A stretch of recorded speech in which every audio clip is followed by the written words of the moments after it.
Labadiena, aš esu veterinarijos gydytoja Eva Lukošienė, o čia yra Raitis. Šiandienai mes jums papasakosime šiek tiek daugiau apie šunų pėdučių priežiūrą žiemą. Žiemos metu yra ypatingai svarbu apsaugoti šunų pėdutes nuo įvairių cheminių, mechaninių bei fizinių poveikių.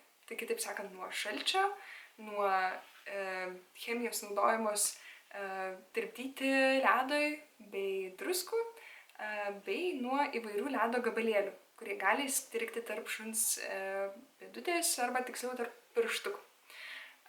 Kaip galima būtų tą padaryti? Tai yra iš tiesų keli paprasti žingsniai.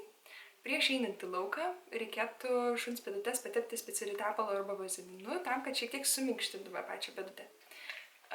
Taip pat po pasivaikščiojimo reikėtų gerai nuplauti pėdutę ir apžiūrėti, ar nėra kažkokių įstrigusių svetimkūnių, smėlio, ledo gabalėlių ar druskų.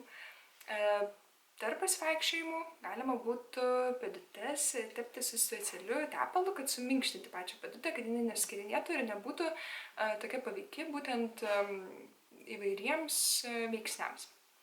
Vyresnio amžiaus šuniukų šeimininkai arba mažų veislių šuniukų šeimininkai turėtų taip pat atkreipti dėmesį į tai, kaip šuniukas vaikšto lauke. Nes jeigu mes matome, kad šuo labai intensyviai kilnoja kojytes arba gulasi ant sniego, vietoj to, kad eitų pasivaikščioti, tai yra pirmas žingsnis, kad jam pėdutė šąla tiesiog per daug ir reikėtų pagalvoti apie trumpesnius pasivaikščiojimus arba galbūt netgi dėti batukus. Tokie būtų pagrindiniai patarimai. Ar tai duok 5? Taip.